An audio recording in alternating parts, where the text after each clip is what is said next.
I love thinking about the spiritual path the same way that I experience anime. For instance, in um, Frieren, there's this elf who's been living for thousands of years, and she's learned a very impractical skill for most mages, which is to conceal her mana or her magical power. And she does this to trick demons so that when they come at her, they think they can beat her. And this also connects me to Hunter x Hunter with, I forget the exact name, but there's a way of concealing Nen, or their form of magical power. And there's a way of powering up or increasing the orb of observation to know when anyone with magical power steps into that orb. I think these are systems that, although imaginary, the imaginary carries with it a intuitive experience, for that's why it's even being shared. And depending on which anime, there are different draws to different people.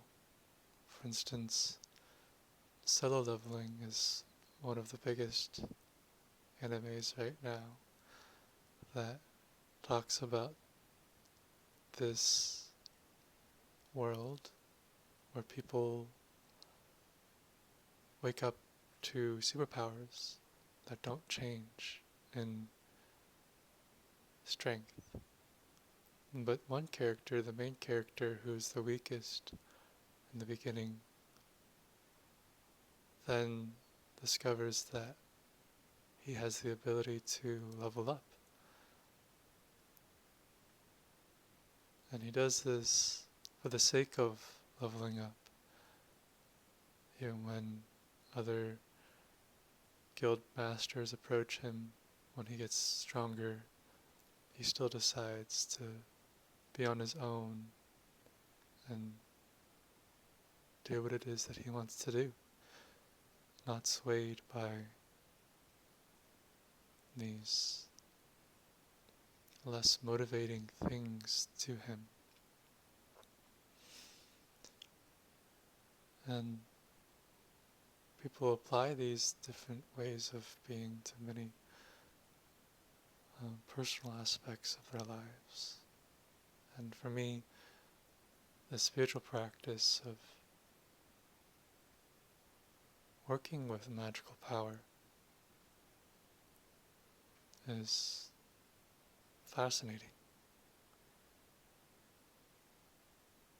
I am playing with what the felt experience of power is, and I think it has something to do with projection. I find myself often projecting when I am in a position of power, or I'm projecting onto people with power. And that could be any type of power, any flavor of it. One that is relevant to the shirt I'm wearing is the power from romance, to feel a potential partner's power and then begin to project all of these dreams that we would have and share together. That projection isn't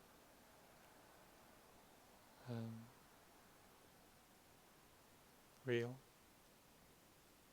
so to speak. And it is helpful for me to see in what ways am I motivated away from myself. I think that's what power shows me, is when I want it, when I want to give it to someone else. Why? Why would I want power? Why would I want to give it to anybody else or any dream? Because the spiritual practice, as Ram Dass says, is about becoming nobody.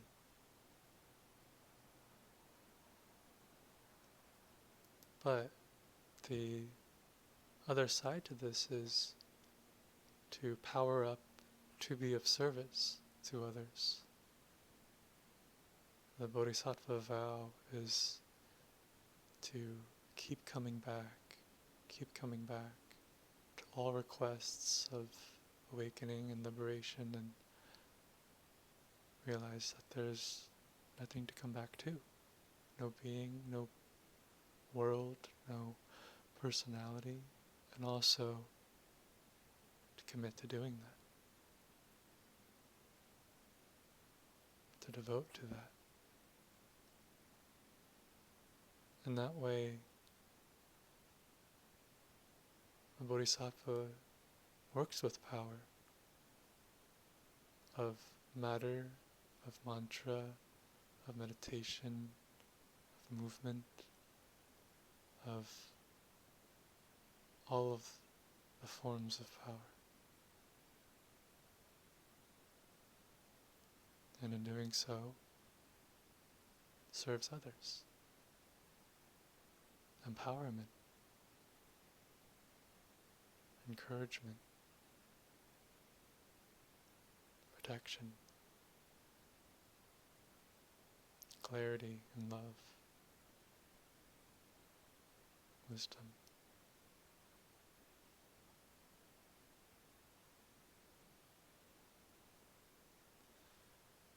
So, what does it mean to want power? It's perfectly fine. It's part of the experience. And it also shows in what ways am I still grasping onto something other than the practice, the path, the spirit.